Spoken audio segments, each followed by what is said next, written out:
In 2003, federal agents knocked on a door in a quiet neighborhood in Ohio. Normal house, normal street, normal neighbors. But what they found inside would shock an entire country. This is the story of a man who lived two completely separate lives for over 30 years, and almost nobody had any idea. Stay with me because this story gets insane. John Darwin looked like the most boring man alive. Middle-aged, British, worked as a prison officer, lived in a modest house on the coast of England with his wife Anne and their two sons. Nothing about this man screamed headline news. Nothing about him said danger. He was the kind of guy you forget 5 minutes after meeting him. But underneath that boring exterior, John Darwin had a massive problem. Debt. Serious debt. The kind that keeps you awake at 3 a.m. staring at the ceiling. The kind that makes a normal person do very stupid things. And in March 2002, John Darwin made the stupidest decision of his entire life.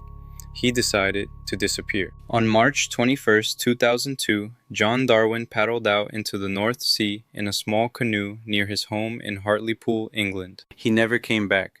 Search teams looked for days. His wife Anne was devastated, or at least that's what she told everyone. His sons were heartbroken. The community mourned. Officially, John Darwin was declared missing, then presumed dead. And this is where it gets crazy, because John Darwin wasn't dead. He wasn't even gone. He literally moved back into his own house. Through a connecting door between his property and a neighboring house he secretly rented. John Darwin was living hidden, just feet away from where his wife was grieving his death. For years.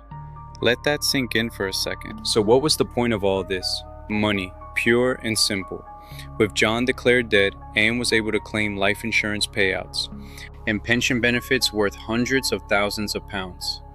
And here's the part that will make your jaw drop. Anne knew everything. She was in on it from the beginning. While the world thought John Darwin was dead, he was secretly living in that hidden room. He grew a beard, he changed his appearance slightly, and eventually he and Anne got bold. Really bold.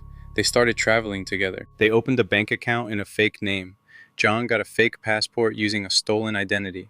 They even flew to Panama together to scout out land to buy, planning to eventually fake a new life in South America under new identities. You won't believe what happened next. They actually found a property in Panama they loved. They were genuinely about to pull it off. A completely new life. New names, new country. Gone forever. And nobody suspected a thing. But here's the thing about lies. They have a shelf life. Back in England, Anne was getting tired. Tired of lying to her sons. Tired of the stress. The weight of this secret was crushing her, and the cracks were starting to show. Meanwhile, John made a catastrophic mistake.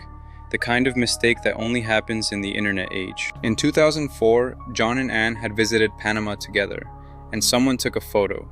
A completely ordinary tourist photo of a smiling couple. Nothing suspicious looking at it, except that photo ended up on the internet, and in December 2007, a journalist found it. When the photo surfaced showing a man matching John Darwin's description, very much alive, the entire story exploded. In December 2007, John walked into a London police station and claimed he had amnesia. He said he didn't remember anything since 2002, but that photo in Panama was the smoking gun. It proved they were together, happy, and very much aware of the truth. The game was up. John and Anne were both arrested. The canoe man was finally in custody, and his accomplice wife was coming down with him. The trial was a media circus. Everyone wanted to know how they pulled it off and how they could lie to their own children for so long. The evidence was overwhelming. In 2008, both were found guilty of fraud. They were sentenced to over 6 years in prison each. But the real sentence was the loss of their family.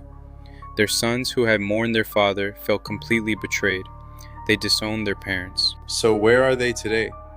John and Anne divorced while in prison.